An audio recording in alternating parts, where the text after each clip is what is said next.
Bom, meus irmãos, há 18 anos, quando eu estava no meu segundo ano do ensino médio, e você deve ter tomado um susto porque não imaginou que faz 18 anos que eu estava no segundo ano do ensino médio, né? Achou que eu era mais novo. Eu estava já um pouco cansado de só estudar e cheguei para o meu pai e falei: pai, eu vou procurar um emprego à tarde, estudo de manhã e à tarde eu vou trabalhar. E nessas idas e vindas de procurar trabalho, eu consegui um estágio no Tribunal de Justiça lá do Ipiranga, e eu fiquei maravilhado com essa oportunidade. Fui lá estagiar no Tribunal de Justiça do Ipiranga, e eu me lembro que a minha primeira bolsa auxílio, porque o estagiário não ganha salário, né? Ele ganha uma bolsa auxílio, era de R$250. Mas eu me lembro que no 5º dia útil eu fui lá consultar o saldo da minha conta, consultei o saldo da minha conta, e eu nem olhei para o extrato da conta, para o depósito, eu já fui no total. E eu vi que o total estava de R$500. E eu falei: Deus está neste lugar.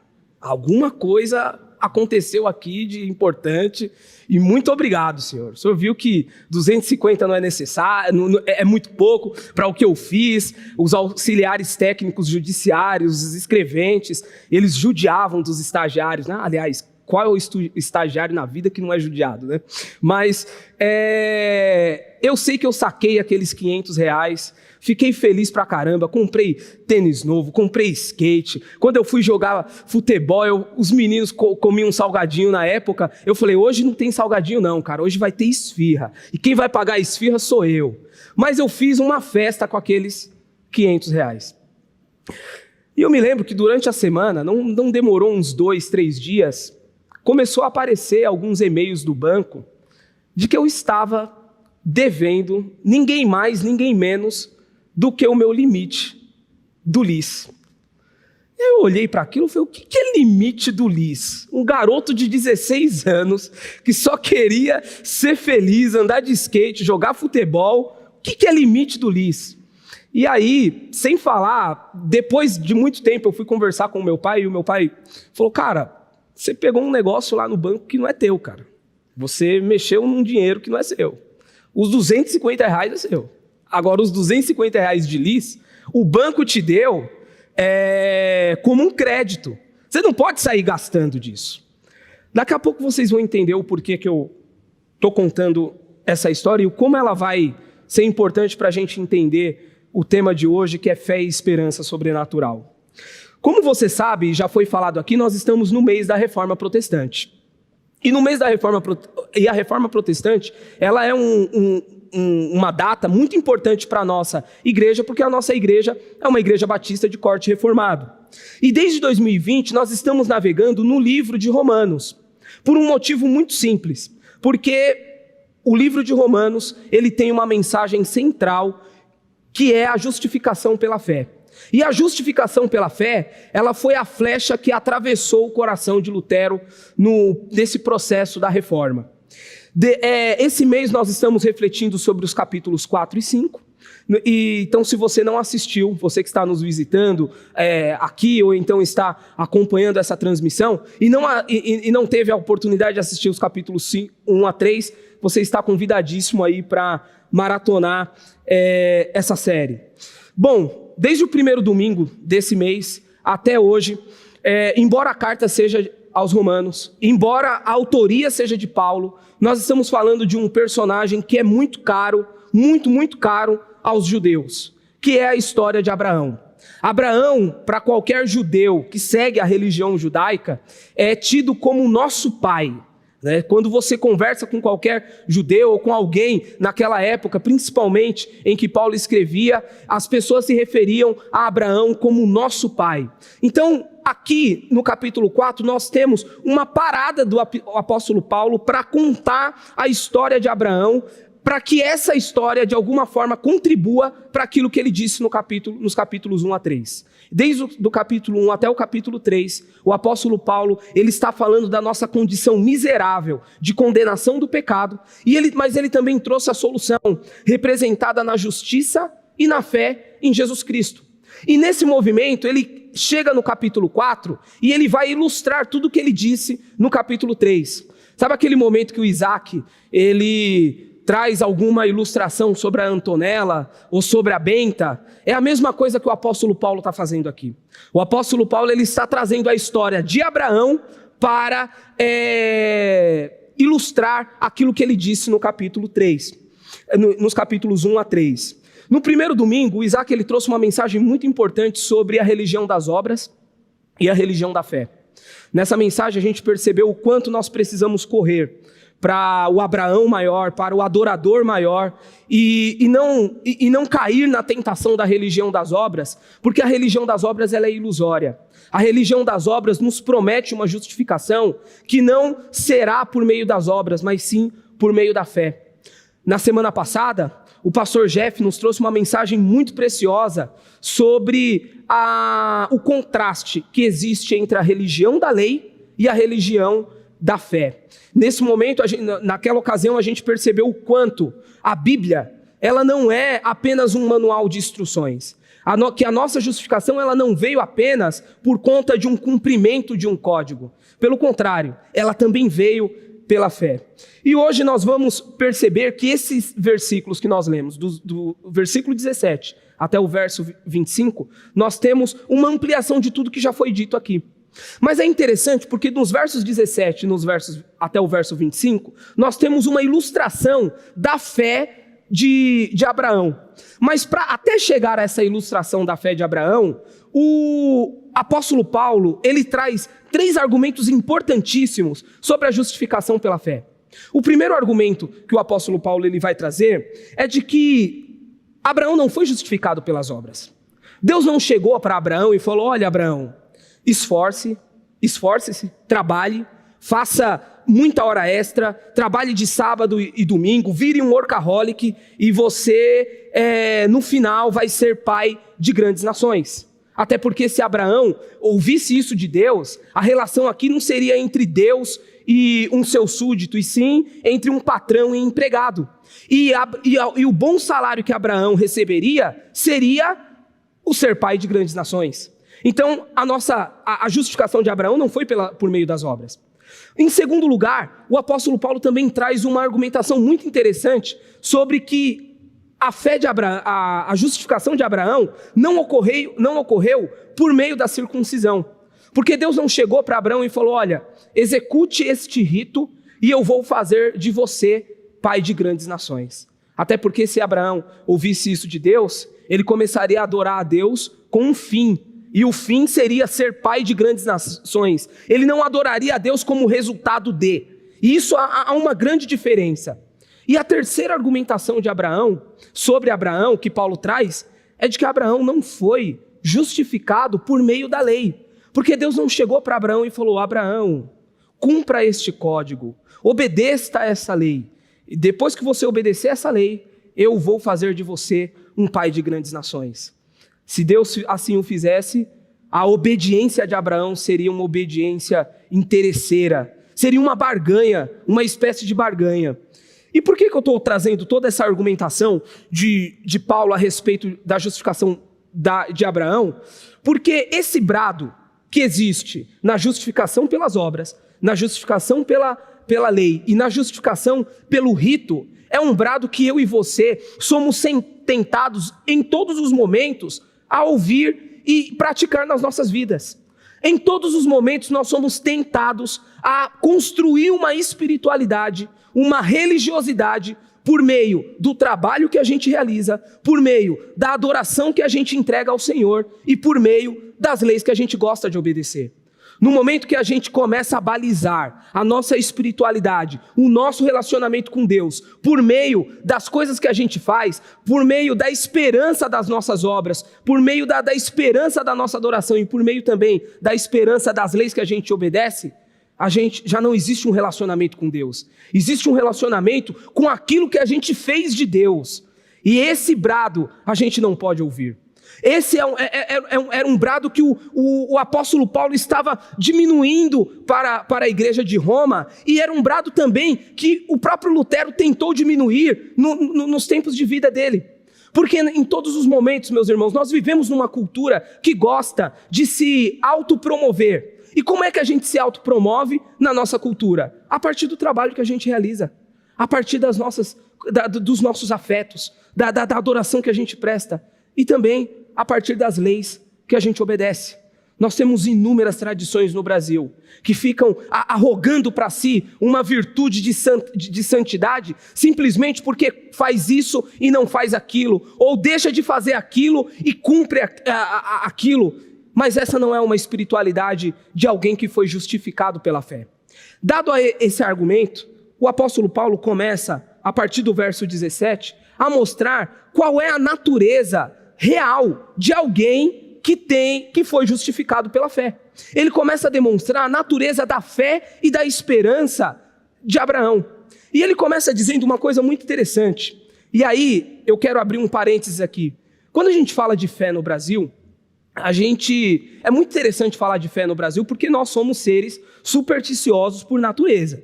Nós somos seres emotivos, seres passionais, seres místicos por natureza. Né? Eu tenho uma conhecida que às vezes ouve alguns cultos por aí, mas ela está com aquele copo de água agora na rack, né? Porque a televisão agora é LCD, então não dá para colocar o copo em cima da televisão. Nós somos seres supersticiosos, místicos por natureza. E quando a gente fala de fé e razão, fé e conhecimento, fé e ciência, parece que nós estamos falando de coisas que se contradizem ao mesmo tempo. Quando nós falamos da razoabilidade de que precisa existir na nossa fé, parece que nós não temos tanta fé assim. Parece que a fé, ela é uma atividade que nos dá uma licença para acreditar numa ilusão, numa fantasia. Parece que a fé, ela nos dá essa oportunidade de surfar mesmo na nossa imaginação. Mas existe um teólogo que teve um ministério muito profícuo na segunda metade do século XX, que vai dizer uma frase célebre de um dos seus livros: crer também é pensar. Existe uma razoabilidade muito grande na sua fé. A fé, ela também exige reflexão. A fé também exige pensamento. E é isso que a gente vai perceber na história de Abraão. O primeiro contato que Abraão tem com Deus, ou melhor, nos seus primeiros contatos que Abraão tem com Deus, Abraão lida com um Deus que é todo-poderoso e também que venceu a morte. Isso a gente percebe lá no verso 17, como está escrito: eu o constituí pai de muitas nações, ele é nosso pai aos olhos de Deus, em que creu, o Deus que dá vida aos mortos e chama à existência coisas que não existem, como se existissem. Abraão tem um contato com Deus, que tem todo o poder, porque é criador, criou tudo a partir do nada. O relato de Gênesis cabe muito aqui. No princípio criou Deus os céus e a terra era sem forma e vazia. Então, olha só, esse é o Todo-Poderoso, o Criador, aquele que cria tudo a partir do nada. Mas ele também teve um contato com Deus que também é fiel. Porque esse Deus, ele venceu a morte. Ele conseguiu superar aquele que é o nosso maior problema, a condenação da morte. E Abraão, ele teve contato com esse Deus. Mas por que eu falei de uma fé razoável? Porque nos versos 18, a gente percebe justamente isso. Abraão tendo uma fé razoável. A Bíblia vai dizer que Abraão, contra toda a esperança, em esperança creu, tornando-se assim pai de muitas nações, como foi dito ao seu respeito, assim será a sua descendência. Aí você pode me dizer: João, ele creu contra toda a esperança. Se a sua tradução da sua Bíblia ela é um pouco mais antiga, ela vai dizer que Abraão, ele creu contra todos os prognósticos possíveis. Mas essa é sim uma fé razoável. Porque quando a gente olha para o texto de Gênesis 15, a gente vai ver que Abraão, ele veio de uma guerra. Ele reuniu uma galera, o seu povo, para salvar o seu sobrinho Ló, né? E ele guerreou contra os povos que haviam subjugado o seu sobrinho. Ele venceu essa guerra, isso está escrito lá em Gênesis 14. E aí em Gênesis 15, Abraão tem uma visão, e ele começa a conversar com Deus em visão. E Deus se apresenta a Abraão e fala: não temas, Abraão, eu sou o teu escudo e a sua grande recompensa. Eu acho esse texto maravilhoso. E aí Abraão, ele despeja toda a sua vulnerabilidade para Deus. Ele fala: Deus, como é que vai ser essa grande recompensa? Eu já sou velho, não tenho filhos, e o herdeiro da minha casa, por enquanto, é o meu servo, o Damasceno. Aí Deus pede para Abraão sair da tenda dele. Ele sai da tenda dele, e aí Deus fala aquela frase célebre que a gente conhece: olha para as estrelas se você pode contar, assim vai ser a sua descendência. Mas o texto que é mais escandaloso dessa passagem é o próximo, porque o próximo vai dizer que Abraão creu, e isso lhe foi imputado como justiça. Ele teve essa visão e creu em Deus. Depois dessa visão, Abraão demonstrou uma fé extremamente interessante para Deus. Mas sabe o que aconteceu aqui, meus irmãos? Abraão, ele conseguiu refletir, ele conseguiu reflexionar. Da mesma forma que Abraão conhecia a realidade da sua senilidade, do seu avançar da idade, da mesma forma que Abraão conhecia a falta de capacidade da sua esposa em gerar filhos, ele conseguiu conhecer a realidade da promessa de Deus. A promessa de Deus para Abraão era tão real quanto a sua idade avançada, e era tão real quanto a esterilidade da sua esposa. Mas essa disposição de Abraão em crer na promessa de Deus, em detrimento do seu contexto, é muito caro para nós aqui. Porque nós vivemos dias, meus irmãos, em que nós somos mais influenciados pelo contexto que a gente vive do que pela palavra de Deus. Nós vivemos dias em que nós nos deixamos mais influenciar pelo contexto negativo ou positivo das nossas vidas do que pela palavra de Deus. Então é muito mais fácil a gente balizar uma vida espiritual, a nossa religiosidade, através das nossas vulnerabilidades, através do contexto complicado que a gente vive, através do caos diário que se apresenta para nós, ou através até dos momentos bons que a gente vive, do que pela palavra de Deus. E Abraão está nos dando uma lição extremamente interessante aqui. O contexto, ele precisa ser considerado. O contexto precisa ser refletido. A gente precisa considerar o contexto, mas é a palavra de Deus que fala mais alto. O assim será a sua descendência falava mais alto do que cadê os seus filhos, Abraão? O assim será a sua descendência falava mais alto do que a própria senilidade de Abraão. O assim será a sua descendência falava muito mais alto do que a esterilidade de Sara. Esse é o tipo de fé que pensa, é a fé que faz a gente olhar para a realidade, entender os nossos caos diários, mas entender que a palavra de Deus ela é viva e eficaz para agir sobre os nossos caos diários. E Abraão conseguiu fazer isso, mas ele não conseguiu por ele. Há uma outra questão importante aqui nesse texto. Lá em Gênesis 14, quando Abraão ele guerreia contra os reis para salvar o seu sobrinho Ló, um dos reis olha para Abraão e fala: Abraão, você é grande possuidor de terras, você é um grande possuidor de bens. Mas ele não conseguiu olhar para Abraão e falar: você tem muitos filhos, Abraão. Como é abençoada a sua família. Ele não conseguiu fazer isso para Abraão. Talvez se ele tivesse conversado com Abraão, o texto não vai dizer isso, mas talvez se ele tivesse conversado com Abraão e perguntasse: cadê os teus filhos? Isso seria uma pergunta que iria trazer muito constrangimento para Abraão. Abraão, contra todo prognóstico possível, considerou esse prognóstico, mas considerou muito mais viva e muito mais eficaz a palavra de Deus. Que a gente possa, meus irmãos, olhar para todo o nosso contexto e considerar o nosso contexto. Porque se tem uma falsa ilusão que a gente tem, é de que a gente pode resolver todos os nossos problemas. Nós vivemos dias em que as pessoas, elas não buscam mais viver uma vida dependente de Deus. Pelo contrário, a gente vive buscando escudos, buscando proteções, barricadas na nossa vida financeira, barricadas no nosso casamento, barricadas na criação que a gente desenvolve com os nossos filhos. Mas no texto de Gênesis 15, Deus se apresenta para Abraão como o escudo dele. Abraão, eu sei que você está vulnerável. Eu sei que embora você tenha ganhado uma guerra, eu sei que embora você tenha sido bem-sucedido na sua luta, eu sei que você está vulnerável, Abraão. Eu sou o teu escudo, Abraão.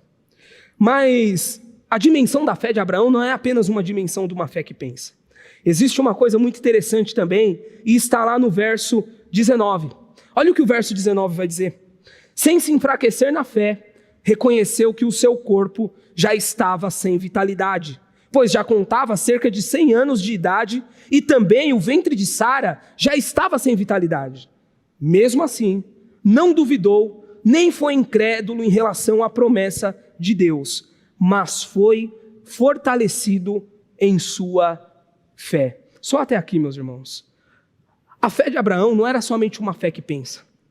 A fé de Abraão também era uma fé que se relaciona, uma fé relacional. Abraão não desenvolveu a sua fé como num passe de mágica em que Deus colocou um pozinho, depois jogou um líquido e falou: agora você é um homem de fé. Abraão andou com Deus. Desde Gênesis 12 até o último verso em que fala sobre a narrativa de Abraão, nós vemos Deus se apresentando a Abraão, seja numa forma de teofania com anjos, seja numa forma de visão. Abraão sempre está tendo contato com Deus. E esse também é uma perspectiva importante da nossa fé. Muitos de nós, meus irmãos, achamos que a fé ela é um assunto apenas para os domingos. Muitos de nós achamos que a fé é apenas um assunto para o final de semana. Muitos de nós achamos que a fé é apenas um assunto para aquele dia mau, para aquele dia de dificuldade, para o dia da enfermidade, para o dia do desemprego, para o dia da traição. Mas não. Abraão está nos ensinando de que se nós quisermos mesmo, se nós recebemos mesmo essa fé de Deus, nós vamos andar com Ele. Um dos frutos que aquele a quem está em Deus, está em Cristo, demonstra, é uma fé relacional. É uma fé que demonstra que ele não anda segundo as suas obras, não anda segundo as leis que ele obedece, ou ao ritual que ele presta, mas sim ao movimento de relacionamento com Deus. E isso, meus irmãos, isso é muito caro para nós. Quantos de nós começamos a viver uma vida cristã extremamente automática? Extremamente, sabe, nós ligamos ali um modo automático, sabe, colocamos um algoritmo ali para calcular a nossa vida espiritual e a gente vai no automático. A gente vem, cumpre os nossos ritos, a gente trabalha, a gente vive aquela vida extremamente regradinha, de família doriana, e quando na verdade não existe mais um relacionamento que é marcado por uma tensão entre as nossas vulnerabilidades e a graça de Deus. Deus, Ele não nos salvou, meus irmãos, apenas para a gente vir para nós estarmos aqui todos os domingos cumprindo um rito, ou obedecer algumas leis, como se a Bíblia fosse um manual de instruções. Não, a Bíblia é viva e eficaz. A própria Bíblia, a palavra de Deus, é o próprio Deus encarnado. A gente precisa entender que a nossa fé ela tem um aspecto relacional extremamente profundo. Mas o texto, ele continua de uma forma maravilhosa, e ele vai dizer que Abraão foi fortalecido na sua fé, mas ele também deu glória a Deus. Esse é o finalzinho do texto aí, do verso 20. Abraão deu glória a Deus. A perspectiva da fé abraâmica não é uma fé apenas que pensa, não é apenas uma fé que se relaciona, mas é uma fé doxológica, é uma fé que adora a Deus, é uma fé que presta ao Senhor aquilo que lhe é devido, aquilo que é realmente dele, aquilo que não é nosso, é somente de Deus. E meus irmãos, como as obras, o rito e a lei, ela nos seduz a não dar glória a Deus. É muito comum nós sermos seduzidos pelas nossas obras, seduzidos pela adoração que a gente presta, e seduzidos também pelas leis que a gente obedece, a não dar a glória a Deus por essas obras. Abraão tinha boas obras, Abraão tinha uma adoração de muita qualidade, muito boa, e também obedecia a Deus. Em Gênesis 12, a Bíblia vai dizer que Abraão recebe uma ordem de Deus: sai da tua terra e da tua parentela. Abraão saiu. Em Gênesis 18, a gente percebe Deus pedindo a Abraão seu filho em adoração, e Abraão ia entregar o seu filho em adoração. Em toda a narrativa de Abraão, a gente percebe Abraão cumprindo os ritos da forma como Deus pediu. A adoração de Abraão era boa, as leis que Abraão obedeciam também era boa, e as obras de Abraão eram boas. Mas ele não foi seduzido por aquilo que ele fazia, adorava e obedecia. Ele foi seduzido por um Deus que se apresenta nas nossas vulnerabilidades e se coloca como escudo de nós. É esse tipo de fé que a gente precisa desenvolver. É esse tipo de fé que o texto está argumentando e ilustra para nós desde o capítulo 1 até o capítulo 4. Nós não podemos viver achando que a gente vai pensar acerca de Deus sem que Deus ele se apresente a nós. Nós não podemos viver achando que nós vamos adorar a Deus da nossa forma sem que Deus nos ensine a adorá-lo. E nós não vamos apenas obedecer uma ou outra lei achando que Deus vai se agradar. Porque, como o próprio texto diz de Romanos, nós nos apresentamos a Deus simplesmente como indesculpáveis. Abraão desenvolveu uma fé doxológica, uma fé que adorava a Deus. E isso vai se concretizar no verso 20. Porque no verso 20, a gente vai perceber que Abraão, nos versos 21 e 22, a Bíblia vai dizer que Abraão estava plenamente convencido de que ele era poderoso para cumprir o que havia prometido. Em consequência, isso lhe foi também creditado como justiça. A base da fé de Abraão é a promessa de Deus. É essa certeza que não vinha dele, vinha de Deus, de que Deus havia de cumprir a sua promessa. Mas, meus irmãos, eu disse que Abraão ele se encontrou com Deus de poder, mas ele também se encontrou com Deus de fidelidade. Lá em Hebreus, no capítulo 11, no verso 11, a Bíblia vai dizer mais ou menos assim: pela fé, Abraão e também a própria Sara, apesar de estéril e avançada em idade, recebeu poder para gerar um filho, porque considerou fiel aquele que lhe havia feito a promessa. Olha só que coisa interessante. Abraão e Sara creram que Deus era fiel. E no nosso pecado, meus irmãos, como é difícil nós se encontrarmos com Deus que tem todo o poder e Ele é fiel. Nós balizamos a fidelidade de Deus a partir da nossa infidelidade. Pelo fato de nós sermos infiéis diariamente, ou lidarmos com a infidelidade das pessoas com quem nós nos relacionamos, nós achamos que não há possibilidade de haver fidelidade na terra. Mas a partir de Deus há. Ela teve contato com um Deus que foi fiel, um Deus que deu poder para que aquele corpo, que não tinha a possibilidade de gerar um filho, gerasse um filho e fosse fiel à promessa que foi cumprida a ela. Mas é interessante isso, porque é encontrando-se com Deus que manifesta o seu poder e a fidelidade que a gente consegue ter uma dimensão de uma fé, meus irmãos, que é razoável, é doxológica e é também relacional. E tudo isso que eu disse não faria sentido também se fosse apenas uma história heróica de Abraão. Abraão, em toda a história que o apóstolo Paulo, ele de alguma forma conta sobre a história, sobre o próprio Abraão, a gente vai perceber que existe uma comparação muito, mas muito profunda entre o homem que Abraão era e o homem que o apóstolo Paulo apresentou no capítulo 1, a partir do verso 20. No capítulo 1, a partir do verso 20, o apóstolo Paulo apresentou um homem que conheceu a Deus, mas o rejeitou e não o adorou. Abraão conheceu a Deus e, pelo contrário, adorou ao Senhor. Fez da sua vida uma vida extremamente doxológica. A partir do verso 21, a gente vai perceber também que os homens, eles se entregaram às paixões da sua época. Os homens começaram a desenvolver uma sexualidade extremamente complicada em relação aos desígnios de Deus. Abraão, mesmo tendo um corpo velho, Sara, mesmo sendo estéril, entregaram os seus corpos ao Senhor e geraram um filho. No capítulo 4, nós temos um retrato de um casal que foi extremamente diferente do homem e da mulher apresentado no capítulo 1, a partir do verso 20. Mas, caminhando para o final, a história de Abraão, ela é muito importante para nós.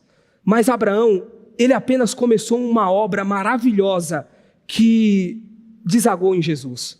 Olha o que diz nos versos 23 a 25. As palavras lhe foi creditado, não foram escritas apenas para ele, mas também para nós, a quem Deus creditará a justiça, para nós que cremos naquele que ressuscitou dos mortos a Jesus, nosso Senhor. Ele foi entregue à morte por nossos pecados e ressuscitado para a nossa justificação. Essa obra maravilhosa que se iniciou em Abraão, ela teve a sua consumação perfeita em Jesus Cristo. Lembra aquela história que eu contei para vocês do Joãozinho, do 2º ano do ensino médio, que na sua fé cega, na sua fé que não pensa, tirou os R$500 achando que ele havia recebido dinheiro a mais? Ou achando que o Tribunal de Justiça o pagou algum bônus para ele? Naquela mesma semana que o meu pai mostrou a minha ignorância e me deu uma aula de vida financeira, passou alguns dias, eu cheguei em casa, o meu pai ele me deu um comprovante de um depósito e ele falou, olha, a sua dívida está paga. Eu falei, pai, não precisava fazer isso, agora que o senhor pagou, então como é que eu vou pagar o senhor? Ele falou, filho, não precisa me pagar, eu só peço que você aprenda, a sua dívida está paga. Esse texto que a gente leu aqui dizendo que lhe foi creditado por justiça, não apenas para Abraão, mas apenas para nós, é esse movimento. O Senhor pagou a nossa dívida. Nós, enquanto criação de Deus, criação boa do Senhor, nós extrapolamos todos os limites. Nós, a nossa sexualidade, os nossos dons, os nossos talentos, tudo que nos compõe como boa criação de Deus, nós achamos por bem de extrapolar através do pecado. E nós estávamos devendo muito para Deus. Mas o Senhor pagou a nossa dívida. E o Senhor pagou a nossa dívida e não nos cobrou por isso. Nós fomos justificados por Deus, por meio do sacrifício de Jesus Cristo. E é por isso que hoje Ele nos capacita apenas a ter fé. É por isso que hoje Ele nos capacita como capacitou Abraão, apenas responder esse sacrifício maravilhoso com fé. Ele não está cobrando parcelado como eu propus ao meu pai. Ele não está falando, olha, no seu 13º você paga, não. Isso foi nos entregue de graça. Sabe o que eu acho mais bonito disso? É de que nós sabemos o que nós fizemos no verão passado. A gente sabe que a nossa conta era alta. A gente sabe que nós extrapolamos em todos os mínimos detalhes através do nosso pecado. Mas o Senhor, Ele nos teve por justos. Ele nos teve por justo através do sacrifício do seu Filho. É por isso que hoje nós nos apresentamos a Deus em paz. É por isso que hoje nós nos apresentamos ao Senhor simplesmente vivendo uma paz que excede de todo entendimento. E isso não vem de nós, isso vem de Deus. Efésios 2 diz isso, porque pela graça sois salvos, e isso não vem de vós, vem de Deus. Isso é dom de Deus, esse dom gratuito de dar a vida, de criar uma humanidade através do seu Filho, simplesmente porque Ele nos amou de uma forma incondicional. A própria carta aos Romanos vai dizer isso. Se pelo nosso pai Adão, o pecado, ele inundou essa humanidade, é pelo segundo Adão, é pelo Adão perfeito que a graça de Deus, a nova vida a partir de Cristo, ela vai ocorrer. Por isso o convite, meus irmãos, no mês da Reforma Protestante, ele é simples. Que Deus ele possa fazer uma reforma nas nossas vidas. Que a gente possa pedir para o Senhor para que a gente viva uma vida não a partir das nossas obras, não a partir das leis que a gente obedece, ou a partir da adoração que a gente presta, que a gente possa desenvolver os nossos relacionamentos com a nossa esposa, com os nossos filhos, a partir da nossa fé em Jesus Cristo. Que a gente não se torne um fariseu com os nossos filhos, que a gente pare de bater na mesa e falar, você tem que fazer isso. Se a gente foi salvo pela graça, que nós despejemos graça para as nossas famílias. Se nós fomos salvos pela graça, se nós fomos justificados pela fé, que essa fé opere nos nossos relacionamentos, seja com os nossos cônjuges, seja com os nossos pais, com os nossos amigos, com a nossa comunidade. No mês da Reforma Protestante, meus irmãos, o convite ele é simples. Sabe essa habilidade maravilhosa, tristemente maravilhosa que a gente tem de criar notícias tristes?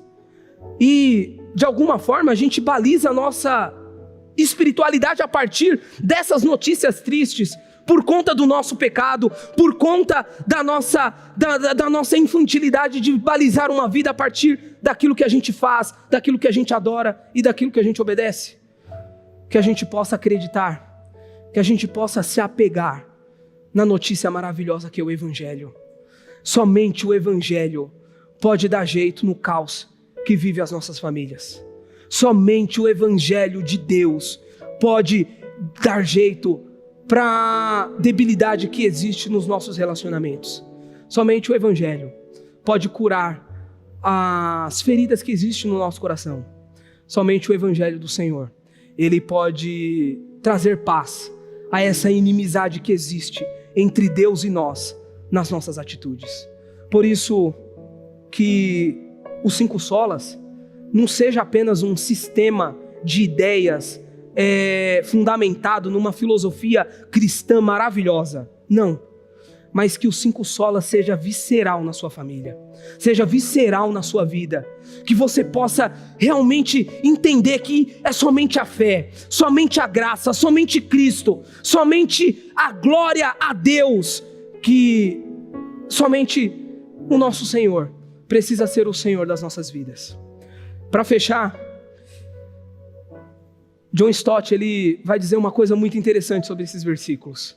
Quando a gente vive essa fé em Cristo, a gente deixa Deus ser quem Ele é nas nossas vidas. Então esse é o convite da Reforma Protestante. Deixa Deus ser quem Ele é nas nossas vidas. Que nós não nos apresentemos como uma pedra no nosso próprio caminho. Vamos orar ao Senhor, meus irmãos, crendo que o Senhor, Ele é tudo para nós. Pai, nós te agradecemos, Deus. Nós te bendizemos nessa noite. Como o convite das boas obras, das boas leis, dos bons ritos, nos seduzem todos os dias, Pai.